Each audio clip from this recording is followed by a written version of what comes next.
Brian Sazza, you heard Inez talking there about what we've seen from a couple of retailers and a company out last night with its results. And another huge quarter for them is Williams-Sonoma. This is a stock that was at $30. I think 35 was the low back in March. It's now trading closer to 110. And it's really, been a success story for them for some time at the West Elm brand. But the results across all three of their brands, Pottery Barn, West Elm, and Williams-Sonoma, just on a tear this year.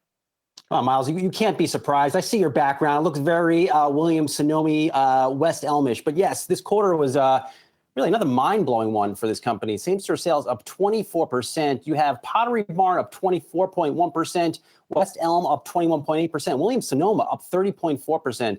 Even the teens business was up close to 24% in terms of sales. The interesting thing here, Miles, is you're seeing new households, new customers to Williams-Sonoma up 30% year to date. Take a step back. Where is that coming from? All this migration from urban areas into suburbia. People need furniture, and they don't necessarily appear to be getting the broken down stuff that you can get at IKEA. They look to be paying up and getting real stuff like you with that great furniture in the background.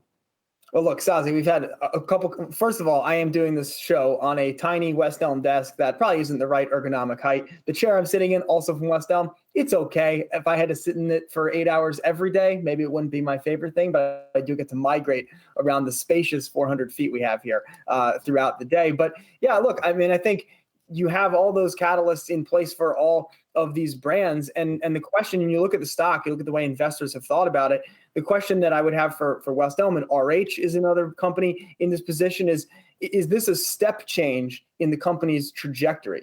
Does the customer who bought a home and is really excited to trick it out with a bunch of all-clad pans, how often are they coming back for those kinds of things? Or are they saying, I'll fill in the gaps around the edges at Home Goods, which I think is sort of where the longer-term trajectory of home ownership takes you. It takes you down the stack. Williams-Sonoma is very exciting the first time. You can't go to Williams-Sonoma every quarter and buy $500 worth of stuff you don't exactly need. Yeah, well, the bulls who have piled into Williams-Sonoma are sure hoping this is sustainable. I do want to know, too, we're not just seeing it at Home Depot, Williams-Sonoma. We've also seen a big surge this month, close to a little more over 20% in lumber prices. Lumber prices have been on fire. Existing home sales have been on fire. You wrote about that in the morning brief newsletter this morning. The whole home space is on fire. Yeah, it is. And it's really crazy. You talk to some folks who are actually selling homes and they will tell you some stories about the last couple of months.